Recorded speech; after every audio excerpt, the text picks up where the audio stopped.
Move around and try and stay out of everybody's way. My name's Michelle Lindsay. I'm a quality specialist at South Lake Regional Health Centre, which is a hospital about an hour north of Toronto in Canada. I want to talk today about our incident management system and the transformation of that over the last 5 years. I joined the hospital in 2013.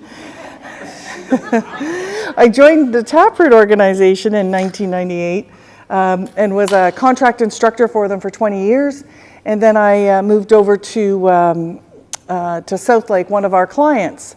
And it's funny because everybody says, we in Taproot work in all industries: nuclear, chemical processing, manufacturing, healthcare, transportation, you name it. And everybody says, well, we're different, you know. The nuclear industry, well, we're different, and pharmaceuticals says, well, we're different, but healthcare really is different.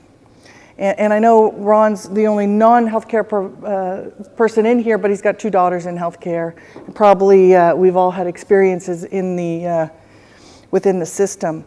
So what I'm going to do today is talk a little bit about our hospital and the process of reviewing incidents in our hospital. South Lake is a medium-sized hospital in Ontario.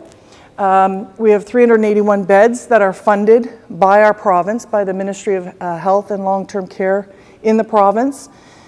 In 2016-17, we had just almost 31,000 patient admissions. We see about 305 patients a day through our eMERGE department. We have medium-sized staff, 3,200 staff, almost 600 doctors, and a huge number of volunteers that we depend on to help with providing some services. We're a regional cardiac center, a regional cancer center, and a regional mental health program for a larger catchment area, as well as our acute care facilities.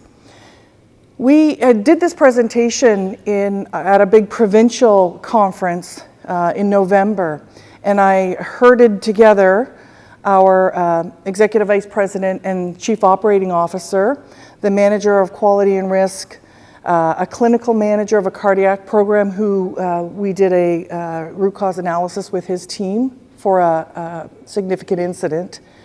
One of our physicians, our cardiologist from our EP lab, our Director of Surgery and Director of Quality and Risk, and to talk about different phases and cross-section of our incident management system and patient safety program. So the input, and I'll show those slides as perspective from each of those stakeholders as we go through. But it was quite an interesting take, and they've all been very active and involved in our patient safety program. We have a strategic plan that is just winding up now, 2018, a 5-year plan.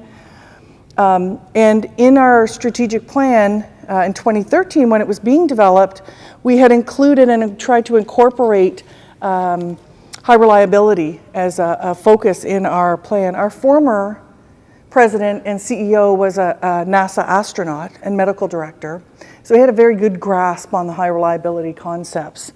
But putting them to very specific action has been a challenge. And I know I talked with Tommy already about this, and I think a lot of hospitals struggle to adopt those principles and concepts of high reliability.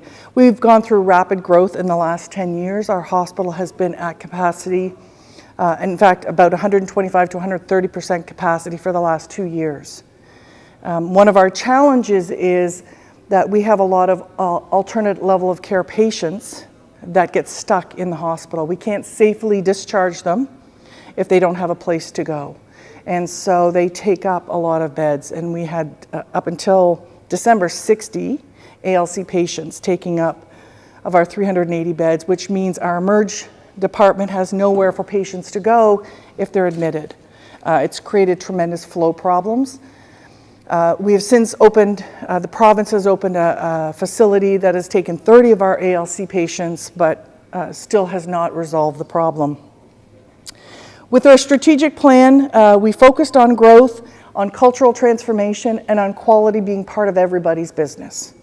And quality includes patient safety when we talk that language at our hospital. It didn't belong just to the quality department, it was part of everybody's responsibilities. The other part of that is the focus on interprofessional care and interprofessional teams. And we talk a lot about multidisciplinary teams, but truly integrated, interprofessional, everybody at the table at the same time. Team was a bit of a paradigm shift for us. As well as some of the other paradigm shifts that have happened through our evolution of our strategic plan is becoming a learning organization and shift away from isolation when we talk about specific incidents or problems and creating that learning across the organization. Another focus was on ensuring our people are whole. Working takes its toll, and incidents even more so take a toll on our staff.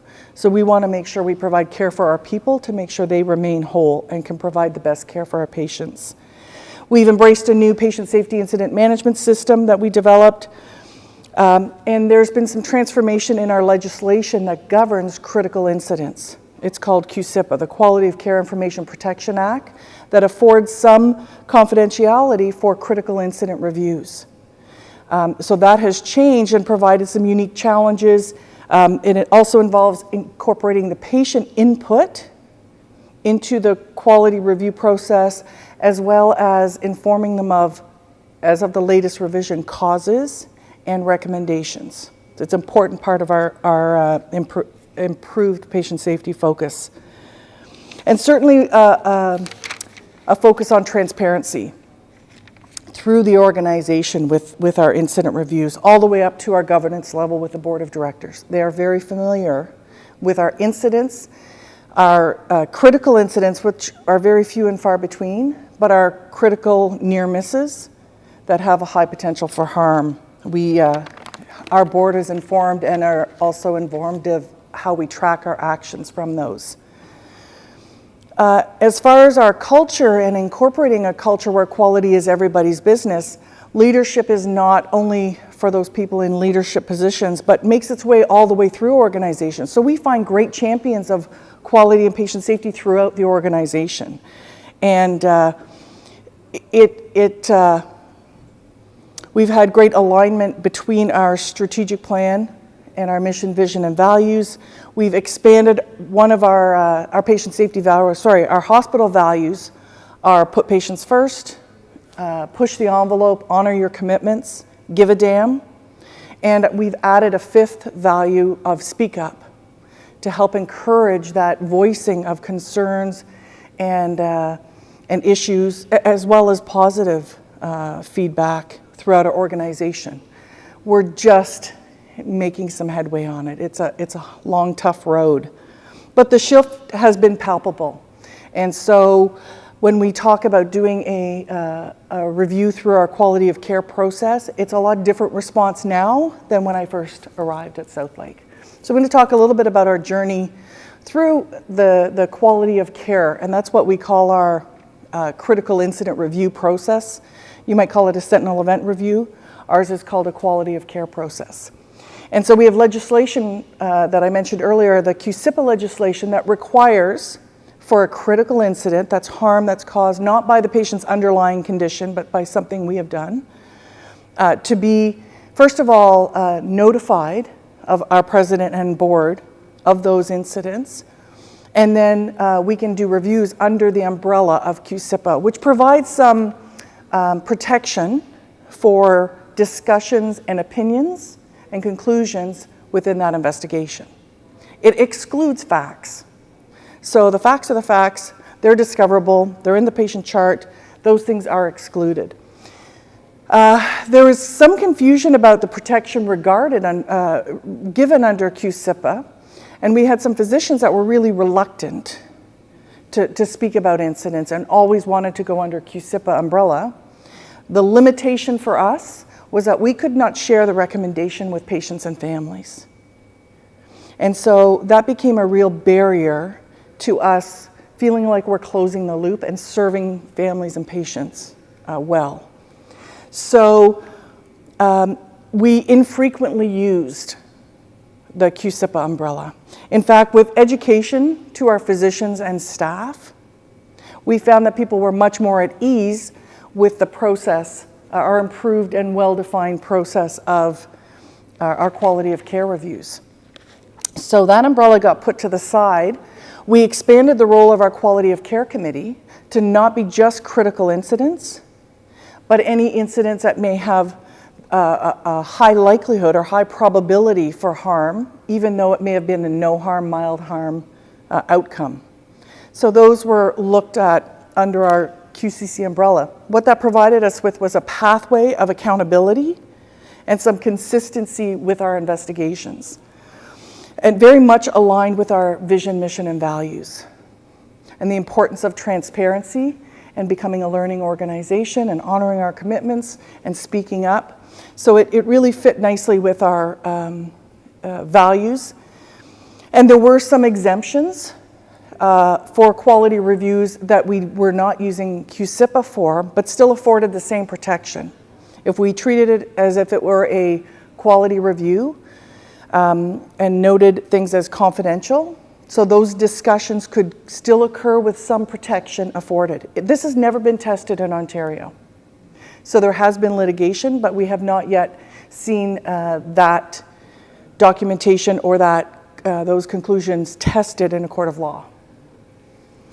In fact, a lot of times when we involve patients and let them know about our reviews, they just want to know what happened, what caused it, and what are we going to do differently.